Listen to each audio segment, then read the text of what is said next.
Nathan Zegura here with the 2-minute drill brought to you by University Hospitals. It's the battle for Ohio, a battle that was swept by the Browns last year. And this year, though, the 5-7 Browns are taking on a Bengals team that enters at 1-11 on the season. Now, that one win came last week against the Jets team that had been looking pretty good, and the Bengals took care of business. Andy Dalton back in the lineup last week. They said they wanted to get a win. Andy Dalton led them to that victory. Andy Dalton, the all-time leading passer now in Cincinnati Bengals history. He's 11-4 all-time as a starter against the Browns. So the Browns can't take this one lightly.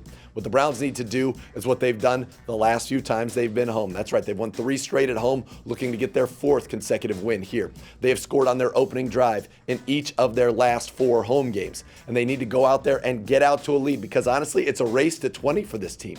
When you think about the weapons on the Browns offense, you would have said 20 points. That's going to happen every week. Well, it's happened 5 times out of 12 games so far this season. Now, the Browns are 4-1 when they score 20 points in a game. So that's the number that you want to get to against this Bengals team.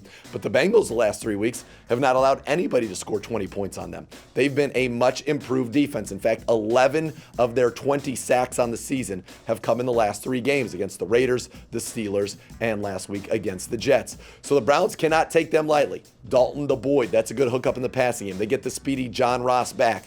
Joe Mixon, last year's leading rusher in the AFC, is averaging over 80 yards per game the last 4 on the ground.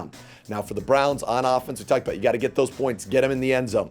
Attack B.W. Webb in coverage. He's given up an opposing quarterback rating of 120 when targeted and nearly 20 yards a catch.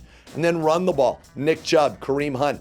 No team gives up more rushing yards per game than the Bengals at nearly 160 each week. So look for the Browns to ground and pound this Bengals team, take some shots off of play action, and have success. This should be another one of those offensive explosions. And if they do that, they have every opportunity to go out there and take care of a Bengals team that has but 1 win on the season. This has been the 2-minute drill brought to you by University Hospitals.